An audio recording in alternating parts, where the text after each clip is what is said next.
हाय entrepreneurs, आज हम बात करने वाले हैं डालडा के बारे में, डालडा की स्टोरी के बारे में और डालडा की फेलियर के बारे में। इसके पीछे का रीज़न क्या था जो डालडा फेल हुआ इंडिया में। तो ये डालडा पहले के टाइम में ये बहुत बड़ा ब्रांड हुआ करती थी। क्यों? सभी लोग इंडिया में अपने किचन में डालडा को यूज़ करते थे एज अ घी, क्योंकि घी के टाइप से ही डालडा हुआ करती थी। तो आखिरकार मैं आज इस वीडियो में डालडा के बारे में क्यों बात कर रहा हूँ, इसके पीछे का रीज़न है। तो अभी 1-2 दिन पहले मम्मी से मैं बात कर रहा था, तो मम्मी से मैंने पूछा कि आप खाना कौन से ऑयल में बनाती हो। तो मम्मी ने कहा अभी जो चल रहा है ऑयल, उसे अच्छा जो ऑयल है उसे हम यूज़ करते हैं। तो फिर मैंने मम्मी से पूछा और पहले तो मम्मी ने कहा डालडा, पहले सभी लोग अपने किचन में डालडा को ही यूज़ किया करते थे। तो मैंने सोचा अच्छा डालडा, अरे यार ये तो वही वाला ब्रांड है जो दादी जिसमें हमें पूड़ियाँ बना के दिया करती थी। तो मैंने सोचा कि डालडा के बारे में और डालडा की स्टोरी के बारे में आप सभी लोग को बताना चाहिए। तो फिर ये वीडियो मैंने बनाने के बारे में सोचा।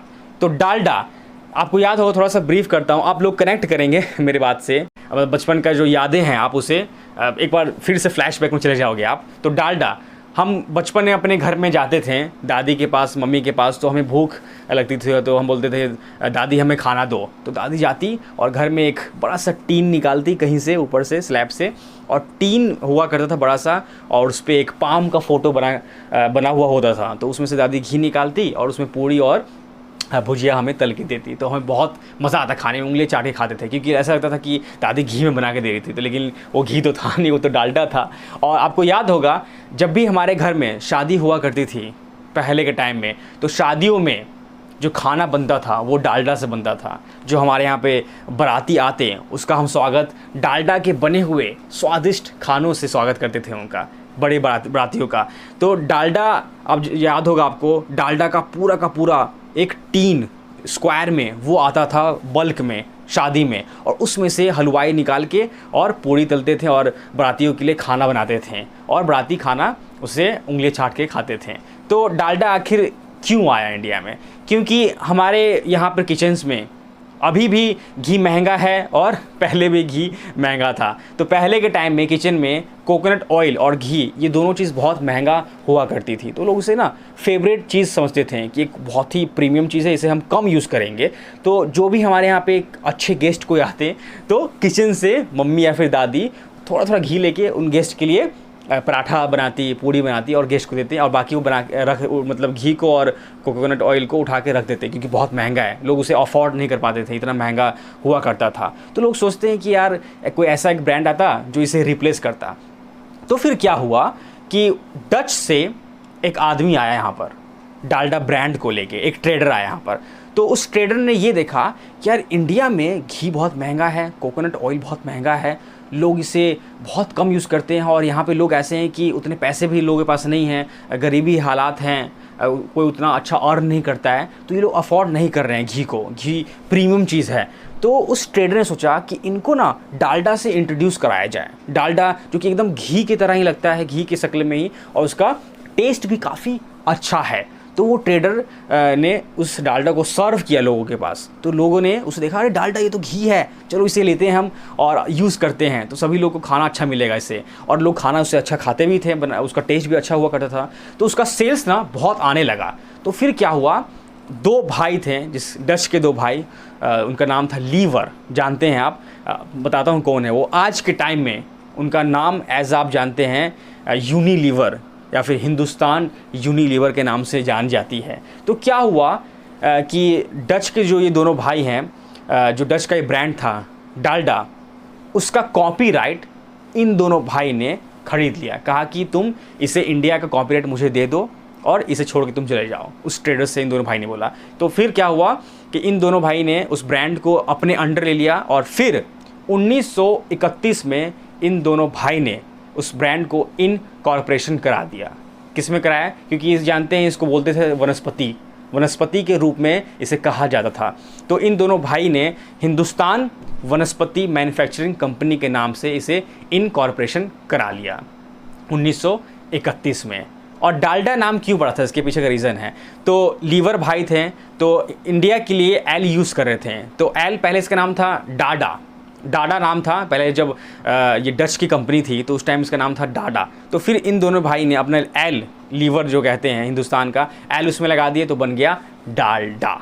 तो फिर क्या हुआ, ये जब कंपनी लॉन्च हुई तो इस कंपनी का आखिर इन्होंने मार्केट में कब उतारा इस कंपनी को इनकॉर्पोरेशन कराने के बाद में, तो मुंबई, वहाँ का पहले का सेवरी बोलते हैं, मुंबई को पहले के टाइम में सेवरी के नाम से जाना जाता था मुंबई, जो आज इसे हम ग्रेटर मुंबई कहते हैं। तो सेवरी में 1937 में कंपनी का लॉन्च हुआ। सेवरी में इसका पूरा बुनियाद रखा गया और कंपनी का वहाँ से स्टार्ट हुआ हाइड्रोजेनेटेड वनस्पति ऑयल, डालडा का स्टार्ट हुआ और वहाँ से डालडा लॉन्च हो गई और मार्केट में जाना चालू हो गई। तो लोगों ने इसे बहुत यूज़ किया और लोग कहते थे कि यार डालडा ये बहुत अच्छा ब्रांड है, और बच्चे इसे यूज़ किया करते थे। तो डालडा का अब मार्केटिंग कैसे होता था उस टाइम की बात है। तो उस टाइम इंडिया में पहला मल्टीमीडिया ऐड लॉन्च हुआ था। मार्केटिंग भी करना है, अब डालडा को कैसे इंट्रोड्यूस करना है लोगों के सामने कि लोग इसे ज़्यादा खरीदें। तो उस टाइम जितनी भी फैमिली हुआ करती थी वो घी को छोड़ के, क्योंकि घी का कॉपी आ गया था ये डालडा, तो डालडा ही खरीद के लाया करते थे सभी घरों में। और डालडा के ये कहना था, जो डालडा अपना ऐड लॉन्च की थी, ये है नानी माँ। खाना पकाने में नानी माँ ने हमेशा डालडा वनस्पति पर ही भरोसा किया, जैसा कि अब उनकी बेटी करती है और उनकी नातिन भी यही करेगी।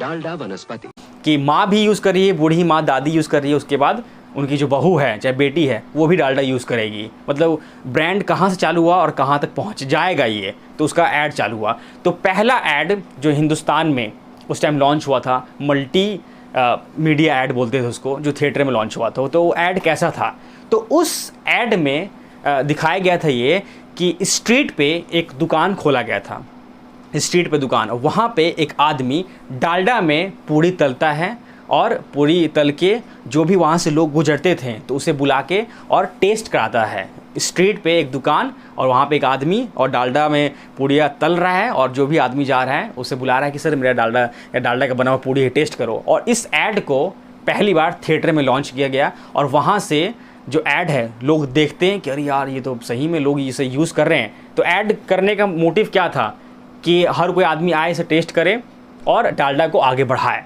तो ये ऐड लॉन्च हुई। उसके बाद इसके ऐड करने का एक और यूनिक तरीका क्या था, तो देखो यूनिक तरीका ये था कि रोड पे डालडा का जो टीन होता है, टीन के शेप में एक गाड़ी वाला था और उसे गाड़ी वाला लेकर रोड पे निकलता और लोगों को ये कहता है कि ये देखिए डालडा एक नया मार्केट में ब्रांड लॉन्च हुआ है जो बिल्कुल घी के टाइप का है, आप लोग आइए, इसे देखिए, छू के देखिए, यूज़ करिए। और वो जो मार्केट करने वाला जो बंदा था, जो डालडा का जो पूरा टीन के शेप में एक गाड़ी लेके घूमता रोड पे, और सभी लोग आते और डालडा को छू के देखते हैं। और फ्री में जो डालडा को दिया था उन सभी लोगों को कि आप घर पे जाइए, इसे बना के देखिए, इसका टेस्ट बहुत अच्छा है। तो लोग छू के देखते हैं कि हाँ यार डालडा तो एकदम घी की तरह है और कम रेट का भी है, तो इसे यूज़ करना चाहिए। तो सभी लोग इसको लेके जाते हैं। तो जब लोग नॉर्मल तरीके से उससे परचेस करते थे तो छोटे से टीन के डब्बे में आता था डालडा, ठीक है। लेकिन जब उसे कोई रेस्टोरेंट में यूज़ करता तो बड़ा सा टीन आता, उसका बड़ा सा टीना जो होता है, तो लोग उससे टीन को ज़्यादा खरीदते थे। आपको याद होगा, आपके घर में दादी होगी जो आपको बताती थी, या फिर आप गांव में जाते होंगे तो देखते होंगे पहले टाइम में एक बड़ा सा ना टीन होता था स्क्वायर शेप में।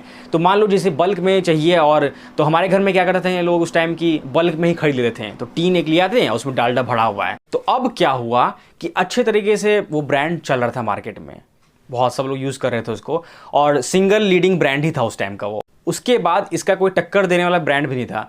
तो इस ब्रांड का यानी कि डालडा का मतलब कि ये मोनोपोली हो गया था। इन्होंने एक बैरियर लगा दिया था कि इसके बाद कोई ब्रांड नहीं है, यही एक सिंगल लीडिंग ब्रांड है जो उस टाइम का। और अभी उसे हम जानते हैं यूनिलीवर, हिंदुस्तान यूनिलीवर, ठीक है। उसके बाद क्या हुआ कि लोग यूज़ कर रहे थे। फिर क्या हुआ कि 1950 में मार्केट में एक रूमर आया, जिस टाइम जवाहरलाल नेहरू पीएम थे। तो उस टाइम में लोगों ने ये कहा जो डालडा है ये ब्रांड घी के शक्ल का है, लेकिन ये बहुत लोगों को हार्म पहुंचा रहा है, तो इसे बैन कर दीजिए। ये लोग के मतलब बॉडी के लिए और हेल्थ के लिए अच्छा नहीं है। तो ये क्या है, लोग खा रहे हैं तो लोगों को ये सूट नहीं कर रहा है, ये बेकार है, आप प्लीज़ इसे बैन कर दीजिए। तो उस टाइम जैसा बताया मैंने, सिंगल लीडिंग ब्रांड था ये, तो जल्दी से इसे बिल्कुल बैन किया जा नहीं सकता था। तो जवाहरलाल नेहरू जी ने बोला कि एक कमेटी बिठाते हैं, एक कमेटी का अपॉइंटमेंट लेते हैं, बैठाते हैं कमेटी और उनसे पोल करवाते हैं कि क्या करना चाहिए इसका 1950 में। तो पोल के थ्रू सभी लोगों से पूछा गया कि डालडा क्या करें, तो सभी लोगों ने बोला कि नहीं करते हैं इसको बैन, तो वो बैन नहीं हुआ। तो वो क्या हुआ, न्यूज़ जो है वो टेक डाउन हो गया, बंद हो गया। लेकिन फिर क्या हुआ, 1990 में फिर से एक न्यूज़ मार्केट में आई कि भैया डालडा जो है इसमें एनिमल का जो चर्बी है, एनिमल का चर्बी उसे यूज़ किया जा रहा है और जो जानवर है उसको मार के उसका चर्बी जो है इस डालडा में मिलाया जा रहा है और यूज़ करके ब्रांड बना के मार्केट में लोगों को दिया जा रहा है और बोला जा रहा है कि ये भैया घी है, घी के रूप में इसे प्रेजेंट कर रहे हैं। और जो बेचारे वेजिटेरियन लोग हैं तो वो लोग भी इसे खाएंगे, तो यानी कि वो भी चर्बी खा रहे हैं एनिमल्स का, तो इसे अब बैन कर दो, हम इसे यूज़ नहीं करेंगे। 1990 में फिर से एक बार ये ऊपर आ गया इसका न्यूज़ कि डालडा जो बहुत बेकार ब्रांड है, इसमें एनिमल्स का जो चर्बी है उसे यूज़ किया जा रहा है और उससे फैट भी बहुत बढ़ रहा है। तो फिर क्या हुआ कि वही जब आदमी का जब टाइम ख़राब होता है तो ऐसे होता है, वहाँ से इसका फेलियर स्टार्ट हो गया। उसके पूरी तरीके से ये फेल कब हुआ और इसको लोग अवॉइड कब करते हैं, जब कुछ दिन बाद मार्केट में और भी एडिबल ऑयल्स आने स्टार्ट हो गए दूसरे ब्रांड्स के, सनफ्लावर हो गया, कोकोनट ऑयल हो गया, या फिर और भी जो ऑयल्स हैं वो धीरे धीरे मार्केट में प्रेजेंट होने लगे, एडिबल ऑयल्स। तो लोग उसको देखने लगे और उसको यूज़ करने लगे और फिर डालडा पीछे चला गया, पीछे छूटने चला गया, उसे लोग यूज़ नहीं किए। फिर क्या हुआ कि एक टाइम ऐसा आया कि डालडा को लोग सब छोड़ दिए। तो फिर क्या हुआ, एक बंजी कंपनी है, जानते होंगे उस टाइम बंजी भी बहुत सारे प्रोडक्ट्स बनाती थी और लोगों को प्रेजेंट करती थी, लोगों को देती थी। तो बंजी कंपनी ने डालडा का जो राइट है वो ले लिया और कहा कि मैं इसे अब खुद से हैंडल करूँगा। तो बंजी ने डालडा का पूरा रंग रूप चेंज कर दिया, डालडा का पैकेजिंग चेंज कर दिया, डालडा का डब्बा चेंज कर दिया, डालडा का जो इंग्रेडिएंट है उसे चेंज कर दिया, एक पूरा रीब्रांडिंग करके बंजी ने उसे प्रेजेंट किया फिर से मार्केट में लोगों के सामने कि आप सभी लोग इसे परचेस करो, इसमें भरोसा दिखाओ, इसमें कोई दिक्कत नहीं है। अब हमने इसे री इनोवेट कर दिया है। तो आपने देखा हो डालडा का एक डब्बा आता होगा, ऐसे पकड़ते हैं प्लास्टिक का, तो डालडा का डब्बा न्यू आया और फिर उसका सारा रीब्रांडिंग करके फिर से मार्केट में लाया गया कि लोग उसे यूज़ करें, दूसरे ऑयल्स के साथ में इसे भी यूज़ करें। तो फिर लोग उस पर भरोसा दिखाएं, लोग यूज़ करने लगे। लेकिन फिर भी क्या हो, ये बात है तब की जब बंजी ने अक्वायर किया था डालडा को, 2003 की बात है। 2003 में बंजी ने इसे उठा लिया और खुद से री इनोवेट किया इसको। लेकिन फिर भी लोग उतना डालडा को नहीं ले रहे थे, तो मतलब परचेस नहीं कर रहे थे। बहुत सारे फिर ऐड बने जिसमें बताया गया कि डालडा का जो इंग्रेडिएंट है अलग हम डाल रहे हैं। तो फिर क्या हुआ, 2015 की बात है ये, 2015 में जगन्नाथ रथ यात्रा मतलब हो रहा था। तो उस टाइम में अपने डालडा का ऐड जो बंजी ने क्या लोग सामने प्रेजेंट किया बना के कि भजन से भोजन, इस टाइप का उन्होंने स्लोगन निकाला और डालडा को प्रेजेंट किया ऐड के थ्रू कि जगन्नाथ यात्रा, जानते हैं कितना बड़ा यात्रा होता है। तो 2015 में प्रेजेंट किया, फिर लोगों ने इसे यूज़ करना स्टार्ट किया। उसके बाद अभी भी डालडा ख़त्म नहीं हुआ है, चल ही रहा है, लेकिन इसका मतलब इनोवेशन जो है, जो रीब्रांडिंग करके अभी लॉन्च किया गया है। तो यही था ओवरऑल पूरा डालडा का जो कहानी है। ये कहानी शेयर करिए उन सारे एंटरप्रेन्योर्स फ्रेंड्स में और फैमिली में जिन्हें भी अपना पुराना जो यादें हैं ताज़ा करनी है, तो उन्हें शेयर करिए। तो यही था आज का वीडियो। आई होप आप लोग को अच्छा लगा हो डालडा का फेलियर एंड सक्सेस की कहानी। तो मिलते हैं आपसे किसी नेक्स्ट वीडियो में। अगर चैनल में पहली बार आए हैं तो चैनल को सब्सक्राइब करके और बेल आइकन को प्रेस कर दीजिए। This is Adarsh and you are watching business skill with Adarsh Singh, signing of.